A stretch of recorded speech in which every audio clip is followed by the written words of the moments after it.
Donc, si vous êtes un peu comme moi, vous êtes sûrement concerné par les problèmes environnementaux et peut-être frustré de manière exponentielle par rapport au manque d'action des politiciens, par rapport à ce qui se passe. Donc, dans le talk suivant, Théodore va nous parler comment, de manière qui peuvent être adressées, de manière d'adresser certaines souffrances avec la science des données, la data science. Donc, je passe le micro à Théodore. Merci beaucoup pour cette super introduction et bonsoir. J'ai entendu dire que j'étais le dernier talk de la journée. Je vais pas être très rapide, mais je vais pas être trop lent non plus. Donc, pour commencer, j'aimerais poser quelques questions et j'aimerais avoir vos réponses en levant vos mains. Qui de vous s'identifie comme un hacker? S'auto-identifie comme un hacker. Donc, il y en a quelques-uns. Qui d'entre vous travaille avec des larges sets de données et s'appelle un scientifique de données, un data scientist? Ah, c'est beaucoup plus d'entre vous, la plupart. Et qui d'entre vous est un scientifique naturel et est juste ici pour rafraîchir ses mémoires sur la technologie? Ok, quelques-uns aussi. Et qui d'entre vous n'est dans aucune des catégories? Oh waouh, c'est la majorité. Donc je m'appelle Théodore Sperlia. Je fais mon doctorat à l'université de Marbourg où j'ai étudié la biologie et je me suis focusé sur la génétique des micro-organismes. Et maintenant je fais un PhD en bioinformatique et je me spécialise dans la microbiologie. Donc, pour commencer, j'aimerais raconter une histoire. Cette histoire commence il y a 4,4 milliards d'années, quand il a commencé à faire assez froid et l'eau a commencé à s'accumuler pour créer des océans. Peu de temps après, les premières formes de vie sont apparues. On sait ça, enfin, on l'assume, parce qu'il y a 4,5 milliards d'années, on a trouvé les premières évidences fossiles d'organismes unicellulaires.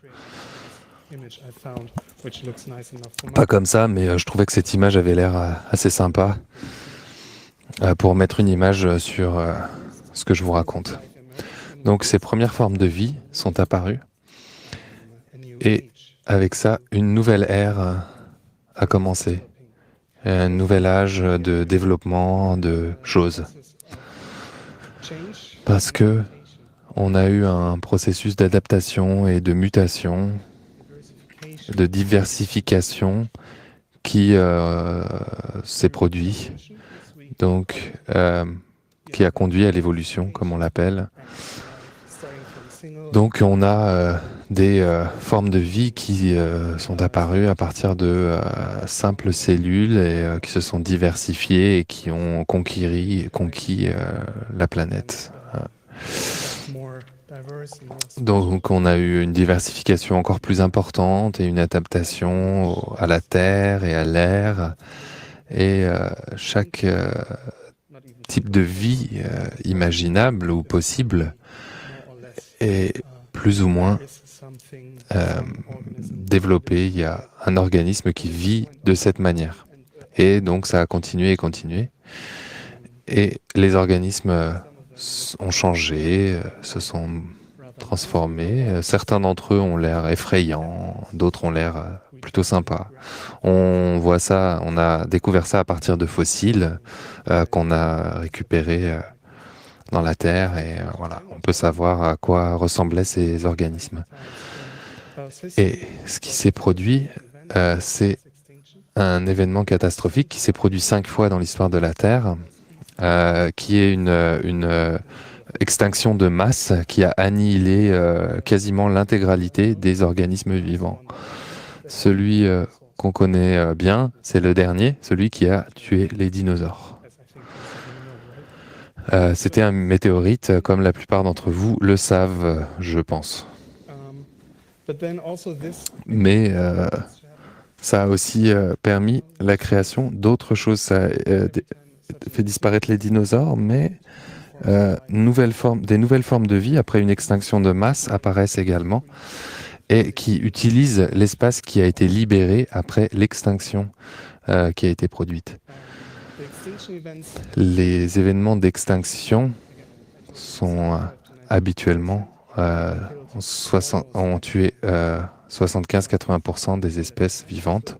Quelques espèces ont survécu. Donc quand l'âge des dinosaures s'est terminé, l'âge des mammouths a commencé. Donc ça, c'est des mammifères. Donc ça, c'est une image un peu ancienne. Et donc l'âge des mammifères a conduit à l'âge des êtres humains de manière assez directe. Et c'est ce qu'on appelle l'Anthropocène. C'est un âge très spécial en termes théologiques, puisque c'est la première fois qu'une espèce unique a permis de modifier la face de la planète. Et maintenant, c'est uniquement nous. Ce qu'on fait donc, c'est on crée des choses folles. Donc, quand vous êtes venu ici, vous êtes venu en voiture ou en avion ou en train ou peut-être en bateau. Vous avez utilisé des infrastructures, des choses qui ont été construites par nous, par les humains, qu'aucune autre espèce n'a jamais fait, en tout cas pas à cette échelle. Et ce que nous faisons, c'est que nous modifions la face de la Terre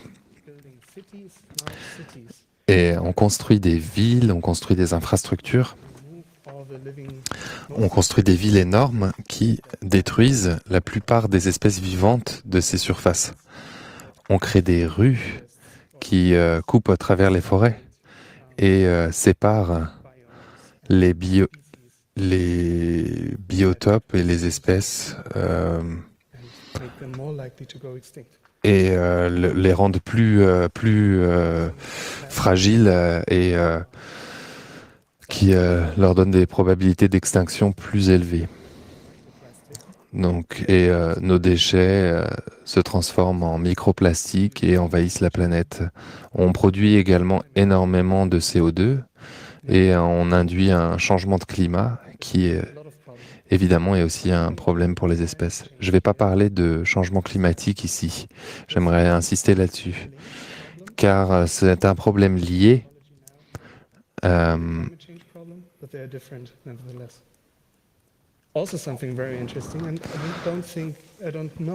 Quelque chose de très intéressant, je ne sais pas si vous y avez pensé, c'est la quantité de lumière que nous produisons, ce qui modifie énormément de processus naturels, car normalement, la nature n'est présente que dans la journée.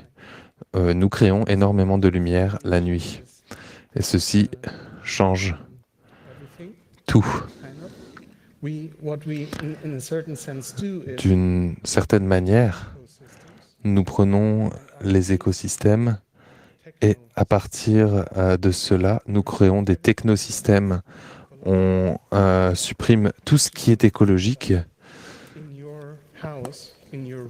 Si vous y pensez, dans votre maison, dans votre chambre, c'est un écosystème, c'est une zone sans écosystème.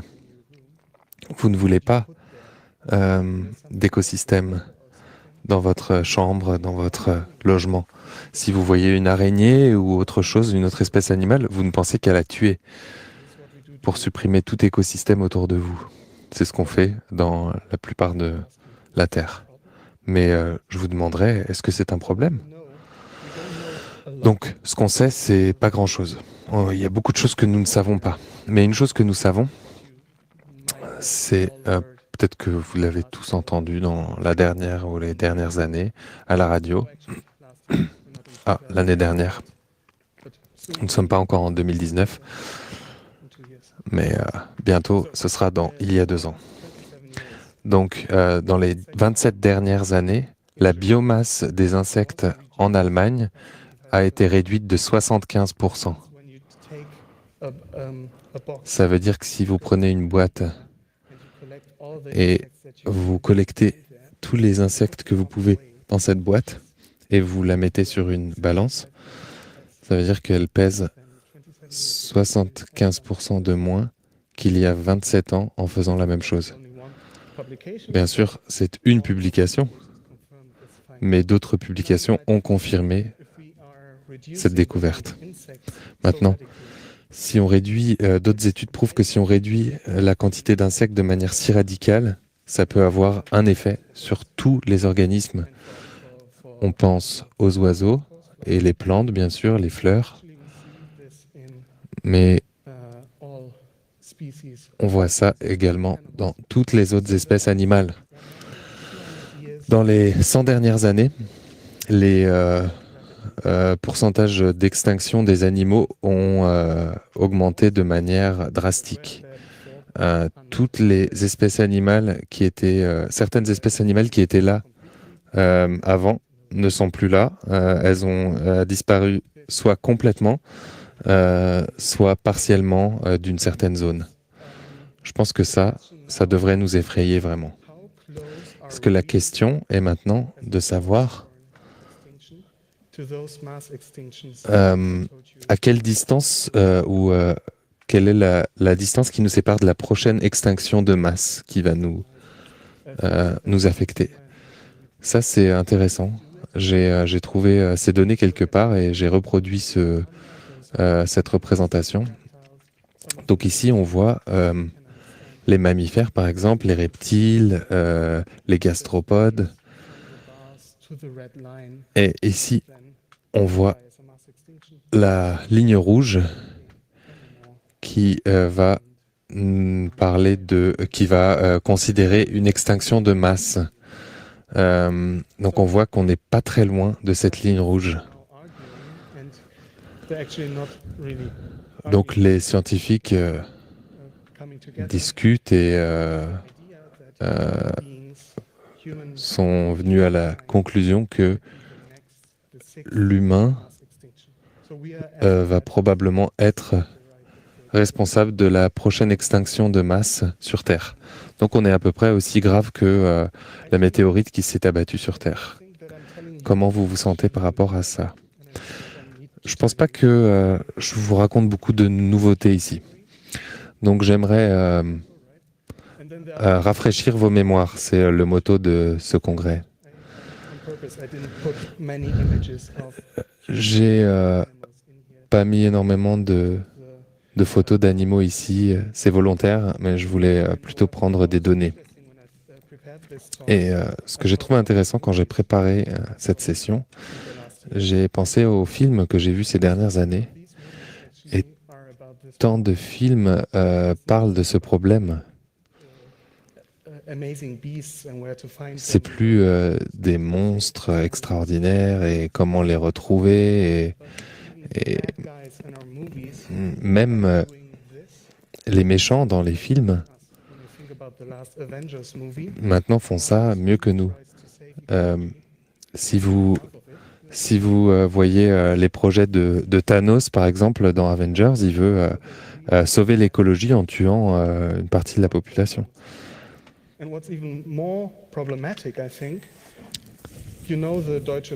Ce qui est encore plus problématique, vous connaissez la Deutsche Bahn. La Deutsche Bahn a un magazine et dans le dernier magazine Deutsche Bahn couvre ce problème. Donc si même eux le mettent sur leur magazine, peut-être que vous devriez vous inquiéter également.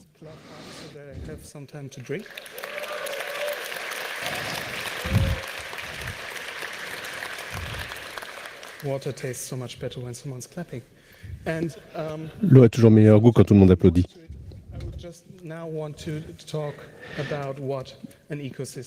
Maintenant, j'aimerais parler de l'eau dans l'écosystème.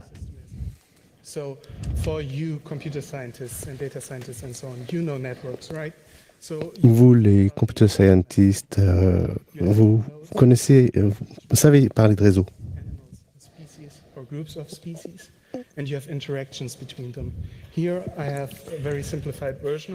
Ici, j'ai une version simplifiée de l'écosystème.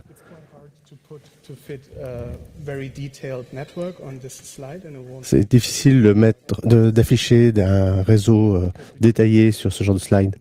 Et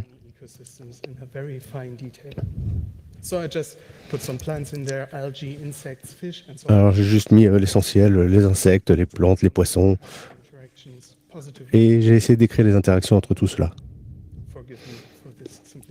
Pardonnez-moi pour du fait que ce soit super simple. Somewhat in some other senses it does not. So it's not really the case that a small change in input. So no, oh well, I don't know really. But it might be the case that a small change in an input. C'est un système chaotique au sens où un petit changement quelque part peut modifier l'ensemble du système. Mais c'est un système robuste.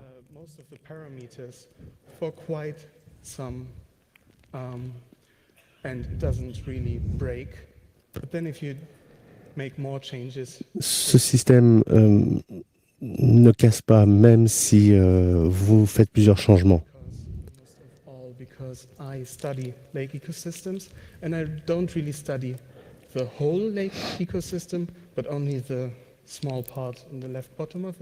Alors, moi, je n'étudie pas la totalité de l'écosystème, mais seulement la partie en bas à gauche, celle qui concerne les micro-organismes.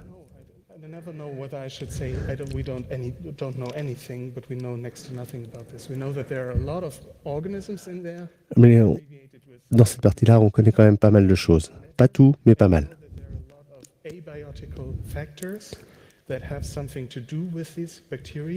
And that interact, and that certain bacteria can only live with certain abiotical factors.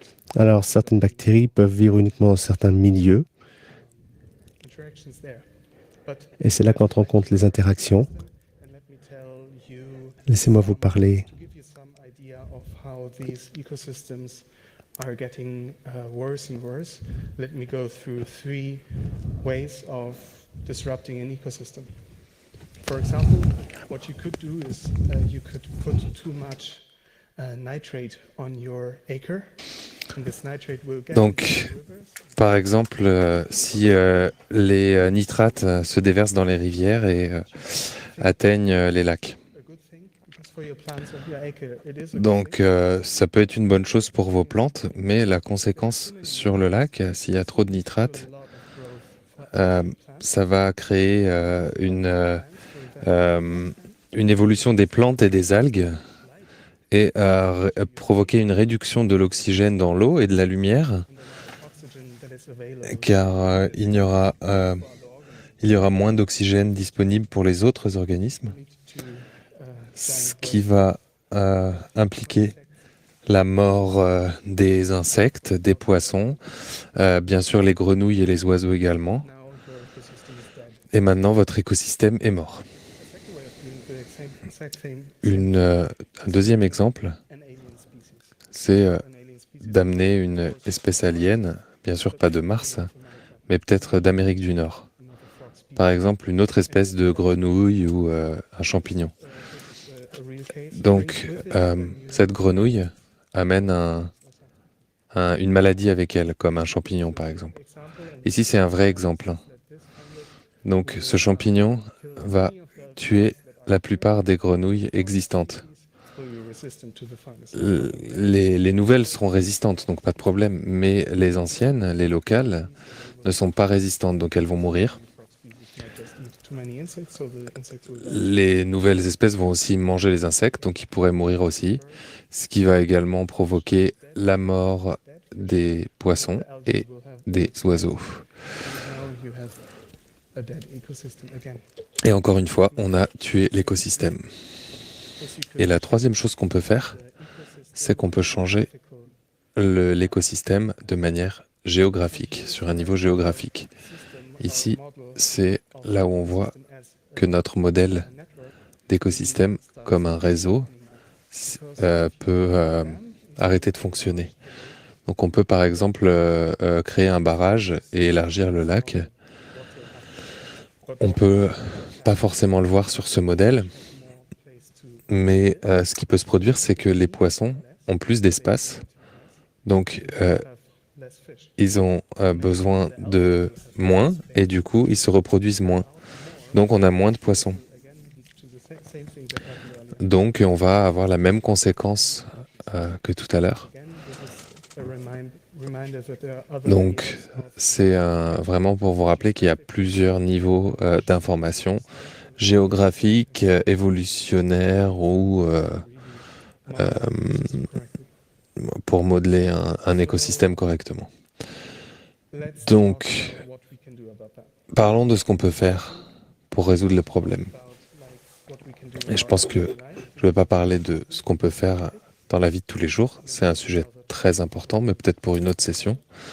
Une autre discussion. Ici, j'aimerais parler plutôt d'une approche systémique du problème. Donc, je pense qu'il y a deux chemins différents. Ces deux chemins ne s'excluent pas, mais les deux sont nécessaires.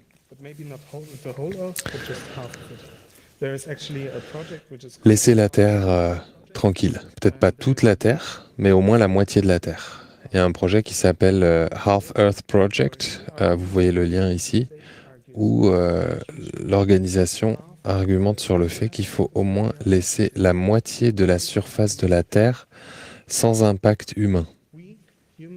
Nous, les humains, on vit sur l'autre moitié de la planète et la nature va pouvoir se développer et survivre de l'autre côté. Ce serait la moitié mathématique, bien sûr en batch et pas comme sur cette photo. C'est pas toujours possible parce que aujourd'hui, 77% des terres et 87% des océans ont été modifiés directement par les effets humains. C'est énorme et c'est vraiment un problème. Si vous avez la possibilité d'agrandir les espaces pour la nature, faites-le, car la nature peut faire ses propres choix sans l'interférence des humains. En particulier ici l'Amazone, au Brésil, certains d'entre vous ont probablement connaissent le problème. Ça, c'est un problème qui ne s'améliorera pas par lui-même.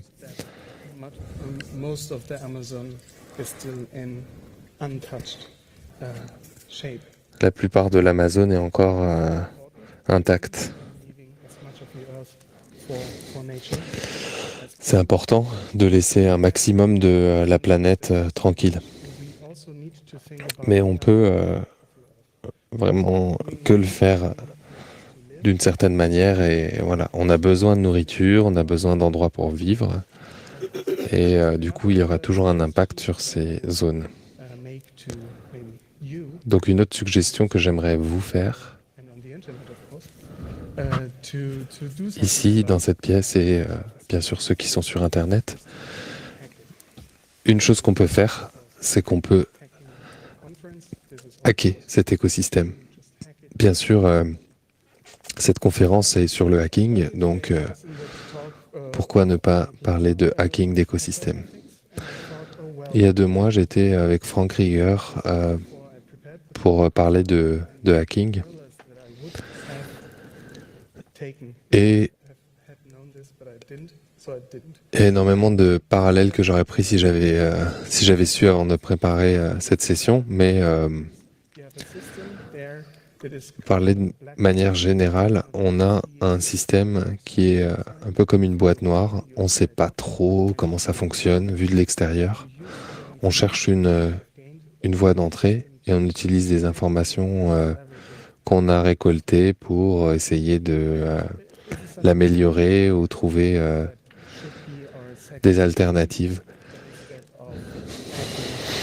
Mais à la place de hacker un ordinateur, vous devriez plutôt essayer de hacker la planète. And of course, you shouldn't know something about Et bien sûr, the black box system to destroy it or to vous leverage it, devriez keep it alive as best. savoir un maximum sur cette boîte noire pour pouvoir la maintenir en vie. Pour faire ça, donc, il nous faut plus d'informations sur comment mettre ces informations sous forme de données. Donc revenons sur notre écosystème. Donc sur ce slide, on a ce réseau, ce modèle. On peut mettre énormément de ces objets en nombre. On peut compter le nombre d'organismes qu'il y a et on peut créer une interaction entre ces éléments. On peut ensuite utiliser ces nombres pour faire du modelage et c'est quelque chose de très simple ici, un modèle très simple sur la relation entre le nombre et l'évolution dans le temps. Donc sur l'axe X, c'est le nombre de proies et sur l'axe Y, le nombre de prédateurs. Et à travers, dans le temps, les nombres vont évoluer. Bien sûr, ce modelage peut être beaucoup plus compliqué, j'irai pas dans le détail, mais on peut se compliquer la vie un peu plus. La meilleure chose qu'on peut récolter au niveau des données sur les écosystèmes, c'est les données sur les interactions. Donc, comme je vous disais, l'écosystème, c'est comme un réseau défini par les interactions entre les membres de ce réseau. Ces interactions doivent être très détaillées entre un organisme unique. Et le problème, c'est que c'est très dur de récolter ces données parce qu'il faut sortir. Il faut s'asseoir en forêt, dans votre écosystème de choix, et il faut attendre et regarder pour savoir qui interagit avec qui. C'est probablement faisable pour des organismes plus grands comme des éléphants, des loups, mais c'est un peu plus compliqué pour des insectes. Comment voulez-vous mesurer les interactions entre les insectes? Bien sûr, il y a des moyens de le faire, mais c'est très compliqué. Mais un autre moyen pour récupérer les données d'interaction, c'est de traquer les déplacements, les mouvements. Ici, on a une image d'organismes qui vivent dans les océans, donc différents organismes, et les mouvements des données, vous connaissez parce qu'on ne veut pas les mouvements des données des personnes, mais on veut avoir le mouvement les données des mouvements des espèces animales.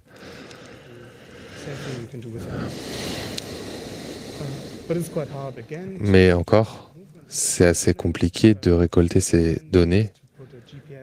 Ce qu'on peut faire, c'est mettre un GPS dans les organismes, même si c'est de plus en plus simple. Il y a quelques semaines ou mois, un module a été ajouté à l'ISS, c'est Icarus, qui permet de traquer de manière très simple les mouvements des organismes par GPS. Mais bien sûr, les animaux ne peuvent pas être trop petits, car ils doivent porter cette sonde GPS sur eux pour pouvoir être détectés. Donc, une autre manière de récolter les données, c'est simplement, plus ou moins, compter le nombre d'organismes ou d'espèces que vous avez dans votre écosystème.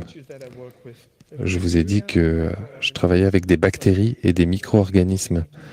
Donc je vais vous montrer comment on fait ça pour des micro-organismes. Donc on prend un échantillon, par exemple d'un lac ou d'un sol ou n'importe quel autre écosystème. Par exemple, votre peau, c'est un écosystème comme un lac ou autre chose. Donc vous pouvez prendre un échantillon de votre peau. Si vous avez assez de bactéries dans cet échantillon, vous pouvez extraire l'ADN de ces micro-organismes de manière assez simple en fait, dans un labo. Et la prochaine étape, ce serait de séquencer cet ADN. Donc cet ADN ou cet ARN peut être séquencé et et on peut en récupérer les données sous forme de texte avec des ordinateurs spécifiques et des machines spécifiques. Donc c'est des séquences de 4 lettres, c'est très simple, c'est assez simple d'utiliser ces données après, surtout pour vous comme informaticien. Cet ADN peut être utilisé pour récupérer les informations sur les organismes que vous avez collectés avant que vous les ayez tués, en regardant dans une base de données les séquences d'ADN qui sont présentes pour définir les différents organismes. Bien sûr, ça marche pour des micro-organismes, mais aussi pour des organismes plus grands. On peut ensuite faire des analyses et des corrélations assez simples entre différents échantillons. Si deux organismes peuvent être corrélés entre deux échantillons, on peut se dire qu'on a une interaction dans la nature. Et voilà, c'est ce que je fais moi. Donc, j'ai deux nouvelles en parlant de ce qui est data et données. Donc, la data science, les données écologiques, comment elles peuvent nous aider à éviter une extinction de masse. Donc, la bonne nouvelle, c'est qu'il y a beaucoup de données disponibles.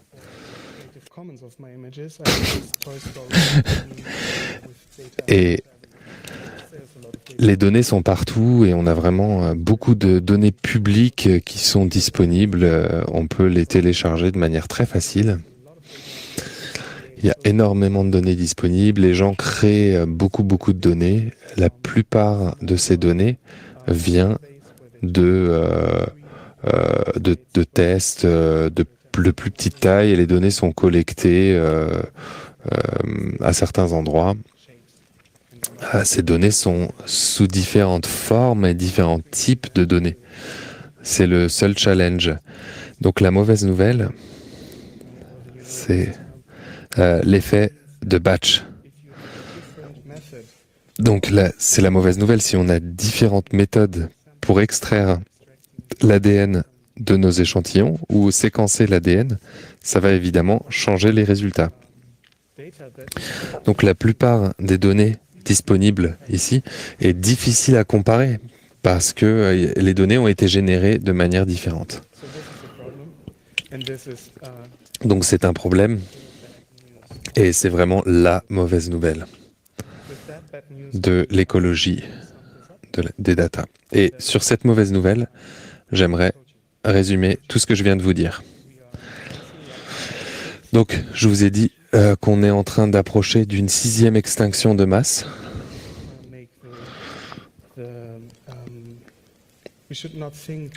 J'aimerais pas que vous pensiez que nous, en tant qu'humains, on survivra cette 6e extinction de masse. On a juste utilisé trop des organismes autour de nous qui ont disparu et donc nous allons disparaître aussi. Donc on va avoir une extinction de masse, la 6e. On a 2 manières pour pouvoir s'en prémunir. La première, c'est qu'il faut qu'on laisse un maximum de la nature tranquille. Et si on ne peut pas laisser la nature tranquille, il faut au moins mieux la comprendre. Et le meilleur moyen de la comprendre, c'est d'utiliser plus de données et analyser ces données de manière systématique. Mais on a toujours le problème du batch effect, évidemment. Et avant de terminer, j'aimerais avoir une petite invitation. Quand j'ai commencé le talk, je savais que j'allais finir sur une mauvaise... sur quelque chose de négatif, surtout quand c'est le dernier talk de la journée, je voulais pas finir sur une mauvaise note et vous mettre de mauvaise humeur. Donc, j'aimerais former une nouvelle communauté. Pour l'instant, je l'ai appelé le Open Digital Ecology Community. J'aime pas trop le nom, mais bon, c'est tout ce que j'ai trouvé. Donc, j'ai réfléchi un peu à ce qui serait nécessaire, mais j'ai pas trop pensé encore au reste. Donc, il n'y a pas d'infrastructure, mais j'aimerais que vous formiez ça avec moi. J'aimerais vous avoir, vous, des gens qui sont intéressés dans les données, avec un mindset de hacker, avec peut-être un background en écologie, mais peut-être même pas, peut-être que vous êtes juste bon avec les chiffres, parce que vous aimez ça. J'aimerais bien que vous me rejoigniez, parce que j'aimerais faire ça comme un projet open source, comme vous feriez un projet open software, faire ça, mais pour la science des données. Digital, bien sûr, parce que je veux que ce soit des données centralisées, utiliser un maximum des données disponibles aussi et réussir à miner les données et à les utiliser de manière sensée. Et je voudrais créer une communauté comme une science citoyenne et qui soit vraiment accessible à tout le monde. Et on peut créer différents niveaux d'analyse de sciences citoyennes et on peut avoir des experts ou des non-experts réunis ensemble sous le même toit et qui s'épaulent les uns les autres pour trouver des solutions. Bon, le nom, j'aime vraiment pas le nom, c'est provisionnel, c'est provisoire, donc voilà, il faudra repenser au nom. Bon, maintenant, j'aimerais vous donner un exemple. Puisque je viens de l'écologie, voilà, c'est à ça que je pense. Et je vous ai dit, mon plus grand problème, c'est l'effet de batch. Donc, j'ai pensé, voilà, open digital et community et écologie, voilà. Donc, par exemple, séquencer les données de différentes sources pour retirer l'effet de batch, donc standardiser les données pour pouvoir les analyser. Mais on doit encore d'abord mieux comprendre avant de pouvoir faire retravailler les données et les analyser. Donc par exemple, l'exemple que je vous ai donné avec le lac, ça peut être les océans, ça peut être les sols. Mais bon, après, il y a d'autres difficultés. On peut en parler plus tard, si ça vous intéresse. Voilà, maintenant, après ça, j'aimerais vous remercier tous. J'aimerais remercier tous les organisateurs qui ont accepté cette session. Je suis vraiment content d'avoir pu être là. Et merci à vous d'être venus si tard. Voilà, j'espère que vous avez apprécié. Vous pouvez me contacter par email, par Twitter, ou vous pouvez venir me voir. Je serai là, dans le coin. Et maintenant, j'aimerais prendre quelques questions et commencer des discussions.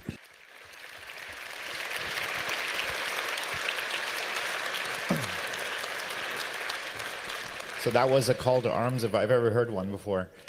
Excellent. We can take questions. We got plenty of time. Excellent. On va prendre quelques questions. On a des micros dans la pièce. Il y en a là et là et là.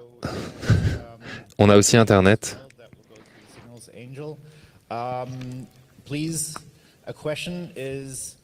S'il vous plaît, une question, c'est une ou deux phrases avec un point d'interrogation et pas votre histoire de vie.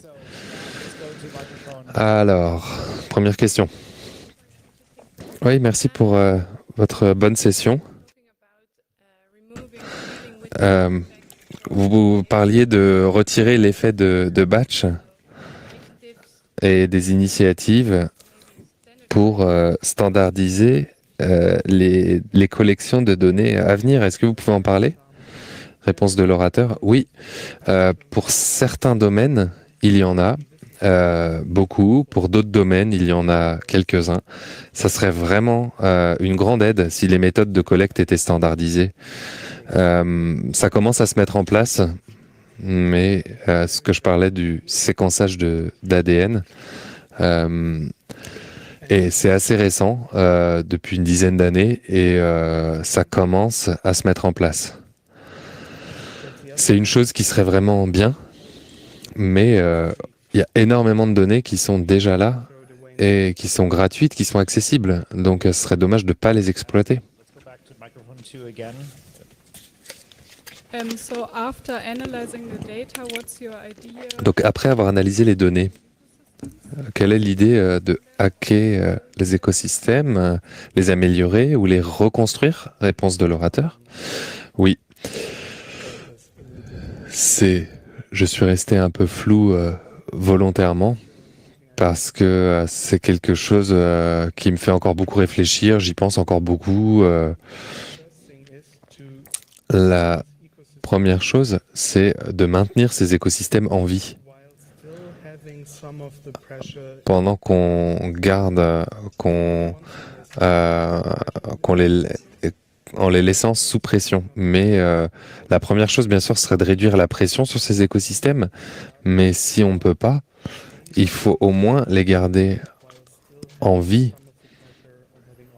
en réduisant un peu la pression. Est-ce que c'est une bonne réponse? J'aimerais ajouter une ou deux phrases. Il y a toutes ces variables, n'est-ce pas? Chaque nœud dans un réseau comme celui que je vous ai montré peut être considéré comme une variable. Ce qu'on fait aujourd'hui, en Allemagne, on parle du chasseur. Dans d'autres pays, on parle des gardes forestiers. C'est vraiment aller dans l'écosystème en retirant vraiment la pression et essayer de rectifier manuellement l'écosystème. Voilà, dans le meilleur des cas. Dans le pire des cas, ils vont juste tuer pour le plaisir, ce qui est le pire. Voilà. So with that, let's go to the back of the room, microphone 3. Well, first, thank you for this talk. And D'abord, merci pour la session.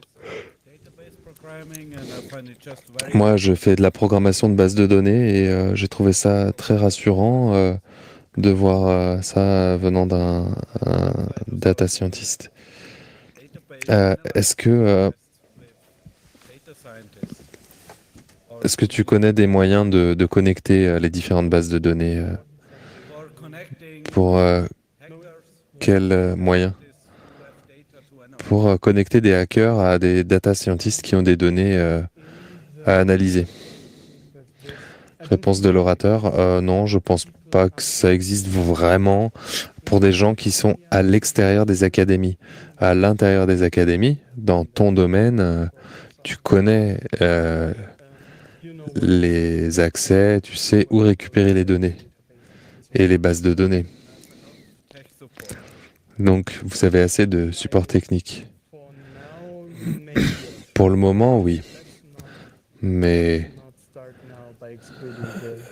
je ne voudrais pas exclure les personnes qui font des bases de données. Microphone 2 in the front. Thank you. Very inspiring talk. Merci, très inspirant. J'aimerais demander, vers la fin, vous avez parlé de sciences citoyennes. Est-ce que tu peux me parler de 2 ou 3 méthodes favorites ou des outils pour créer des activités communautaires? Ah, ça, c'est une bonne question.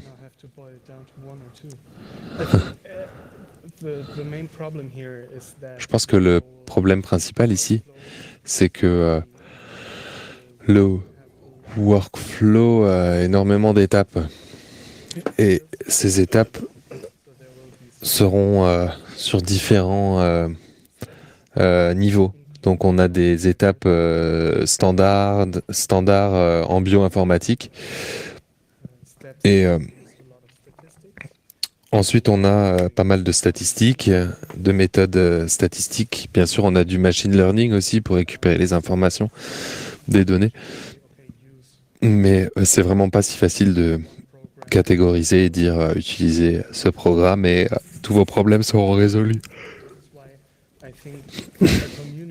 C'est pour ça qu'une communauté est nécessaire, un groupe de personnes qui parle et qui peut organiser en différentes étapes, s'organiser en différentes étapes et se spécialiser, mais avec des experts et des non-experts.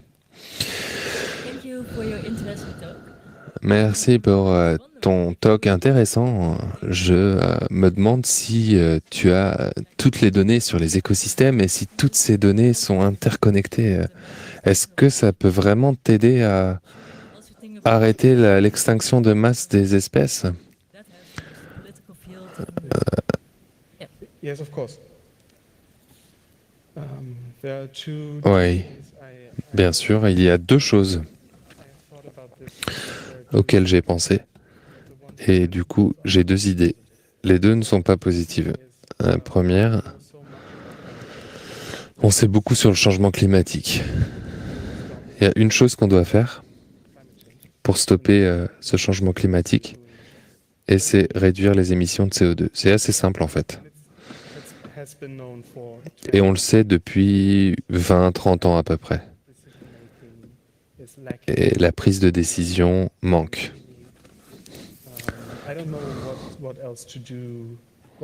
Je ne sais pas vraiment ce que les scientifiques devraient faire pour changer cela.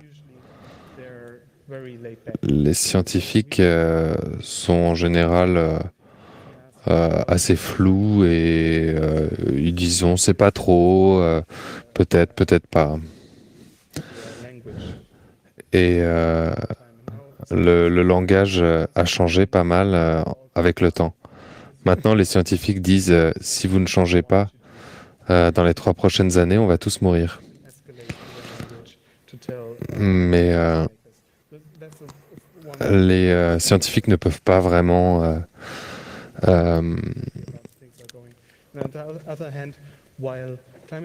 changer ça.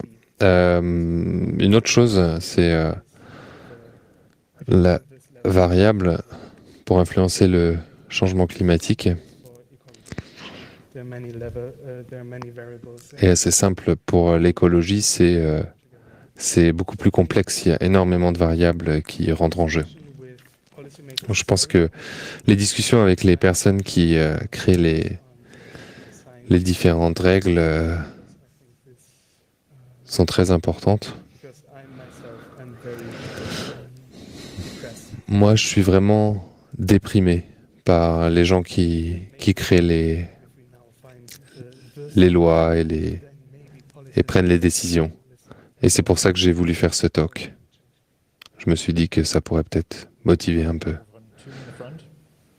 Hi, I wondered, you showed several examples of Vous avez montré des exemples de catastrophes en influençant un simple paramètre dans un écosystème. Je me demande, on a un système, on analyse, on sait très peu de choses, et on sait que si on influence un paramètre, on peut tuer tout l'écosystème, toute la forêt. Est-ce qu'il y a un moyen de réduire le risque ou...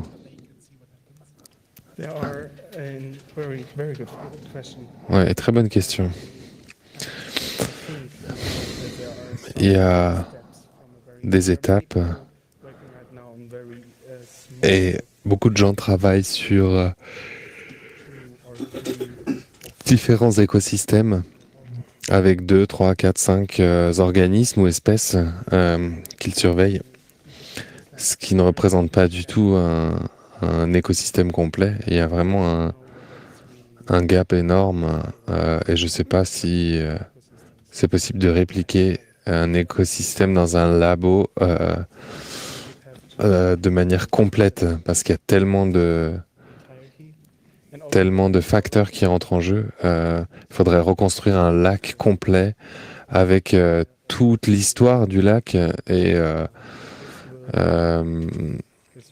c'est probablement impossible. Il faut vraiment faire un maximum de collecte de données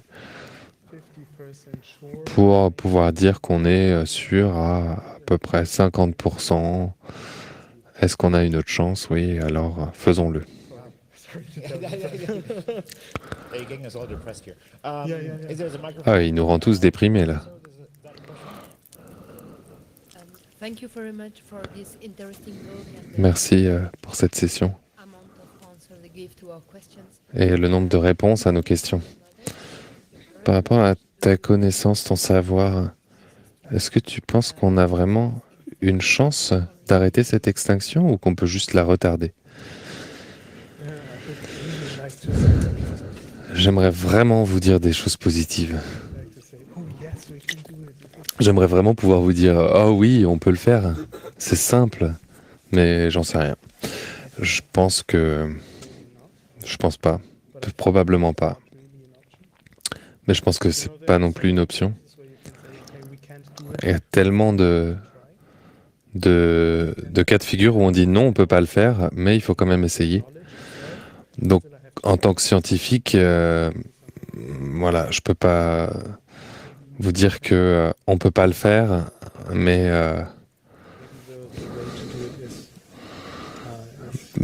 Very bad, but mais il faut quand même essayer. Peut-être que la solution est vraiment mauvaise, mais on va devoir le faire quand même. Microphone at the back, number 3. I'd like to go one step back. J'aimerais aller une étape.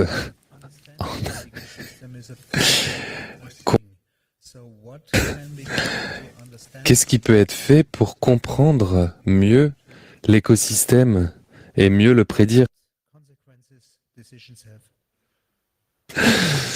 as a data scientist, Comme data scientist, je vous dirais collecter plus de données, analyser ces données et vous allez trouver la réponse. Des écologistes vous diront il faut aller sur le terrain et il faut tout cataloguer, toutes les espèces et tout leur comportement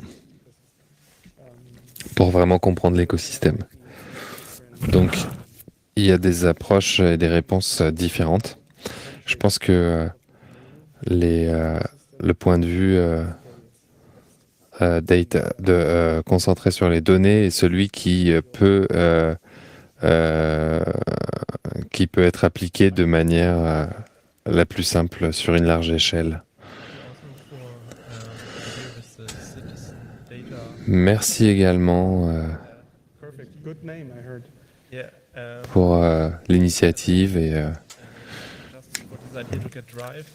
j'aimerais juste Maybe not better pour workshops so that maybe people driver cette idée, peut-être que ça serait bien de faire un workshop, peut-être faire venir les gens sur scène après le talk. J'aimerais bien que les gens viennent sur la scène et viennent me voir. C'est une bonne idée. Sauf si on se fait virer. Donc, ouais, bonne idée. Ceux qui sont intéressés, venez après le talk et on peut parler des bases et on peut reparler dans les prochains jours. Salut. Je suis intéressé dans les sols. Tu as mentionné qu'il y avait un problème avec les sols. Et moi, je suis assez sûr qu'il y a plus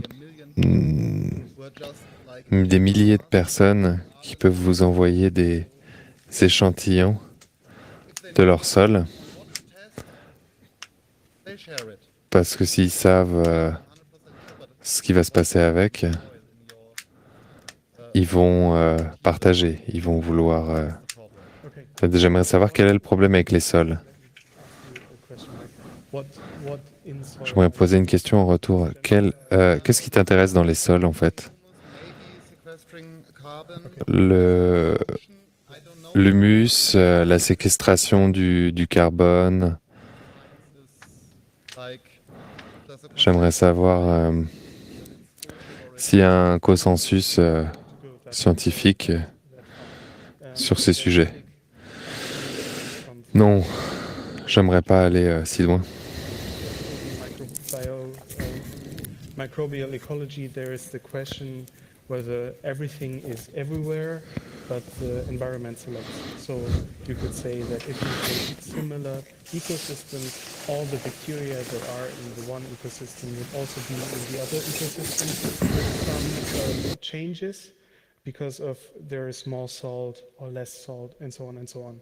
For lakes, this is still under discussion, and it seems to not be the case. For soil, it is absolutely not in discussion because every soil is a little bit different and they're very hard to compare. So what I said when I said soils are problematic is that they are harder to compare soil samples than lake samples, water samples from fresh water would be in theory. We might figure out, if we form this beautiful new group, that lake ecosystems are also very hard to compare. Or we might figure a way out to compare soil ecosystems. So this is the hopeful answer of the day. All the other answers were very bad, but this is one. We might really see that soil is easy and not hard. Okay. We're starting to run out of time, but let's take those last two questions if we can make them quick. And then after that, if you want to come and meet the speaker, that would be great. So number 2. Good morning. Good morning. You said we have to do 2 things. First, leave half of the Earth human-free. Yes. And the second half, make sure that our impact at ecosystem is very low. So we cannot use this first half maybe for producing food. Is that correct? Yes. So my question is, do you think this is possible with nearly, at the moment, 8 billion people? I don't know. I really don't know. I'm not that big. I don't know that much about agriculture to really say that. I hear different things, but most people tell me that it should be possible to buy the right mixture of different styles of farming and to buy some people having more intensive farming and most of the other people have less intensive farming and so on and so on. I don't know this in detail. Again, I think it needs to be possible. It cannot be the case that what happens in parts of the world, as you know, is we just take a part of a rainforest, which is the highest biodiversity of the whole earth, make it, kill everything that's on it, and put in one single plant, and kill all the other plants again and again, and kill some of the insects, or most of the insects. And this is, I don't have words for this. This cannot be go on further and further. We need to find a way to reduce the amount of land we need for farming. Thank you. Also, I think that population control cannot be ethically. It's very hard to argue for population control, direct population control ethically. I don't think that this can be directly part of the answer. So the very last question for number 2. When we look at chaos theory, Quand on regarde la théorie du chaos et qu'on ajoute ou on retire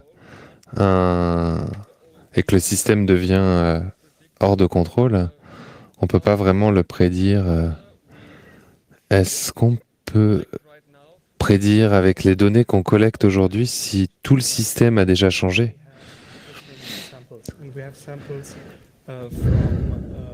Admettons qu'on a plusieurs échantillons. On a des échantillons de différents écosystèmes où tout est déjà en place.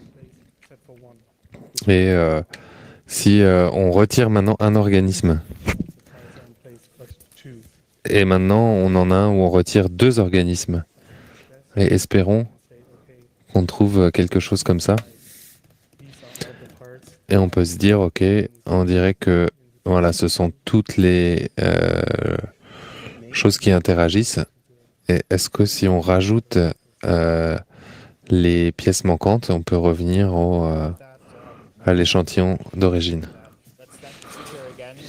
Remercier votre présenteur. Merci.